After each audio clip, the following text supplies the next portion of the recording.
Monsieur le Premier ministre? Oui, bonjour tout le monde. Comme vous le voyez, le nombre de cas reste élevé. On a une augmentation importante des hospitalisations aujourd'hui. On passe le cap des 700.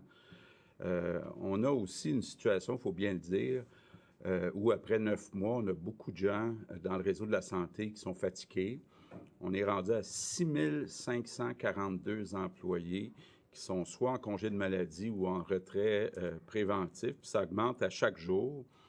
Puis dans un certain nombre d'hôpitaux au Québec, on approche de la limite du nombre de patients COVID qu'on peut traiter. Je vous donne quelques exemples. À Pierre-le-Gardeur à Terrebonne, à l'hôpital de Trois-Rivières, à Pierre-Boucher à Longueuil, à l'hôpital de Chicoutimi. On est vraiment là sur le bord d'atteindre la limite où il faudra délester plus d'activités, ce qu'on ne souhaite pas, évidemment. Ça m'amène à vous parler du congé de Noël.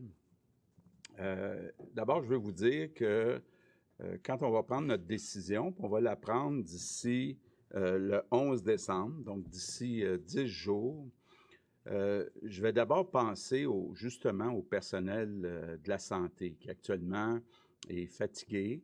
Donc, on va regarder de très près dans les 10 prochains jours la situation dans les hôpitaux. Ça va être le critère peut-être le plus important dans la décision finale.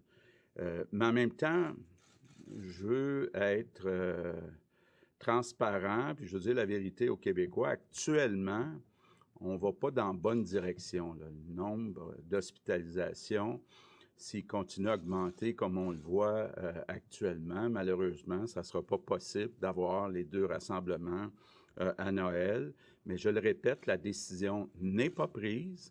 On va prendre la décision le 11 décembre, donc 2 semaines avant. Et donc, on va regarder évidemment la situation dans chaque hôpital dans les 10 prochains jours. Bon, vous voyez tout le débat. Le gouvernement fédéral doit nous fournir des vaccins prochainement. On espère le plus rapidement possible, puis en plus grand nombre possible. On est prêt dès le début janvier à commencer à vacciner. Pour l'instant, le fédéral nous parle d'à peu près 700 000 tests personnes pour les 3 premiers mois, donc d'ici le 31 mars. Évidemment, on souhaiterait en avoir plus. Mais en attendant le vaccin, il faut bien se le dire, puis c'est comme ça à peu près partout dans le monde, les prochains mois vont être des mois qui vont être difficiles. On est vraiment dans le haut de la deuxième vague un peu partout dans le monde. Le virus est très coriace.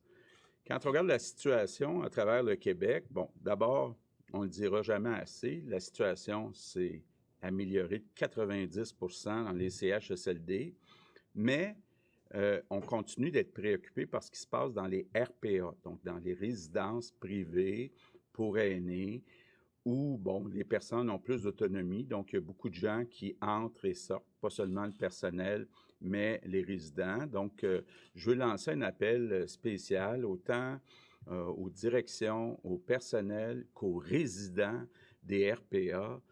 Il faut être prudent parce que vous savez comment ça fonctionne dans les RPA. Il y a beaucoup de logements, moins d'espace, il y a des lieux communs. Donc, c'est très propice au développement d'éclosion. Donc, très, très, très important dans les RPA de faire attention.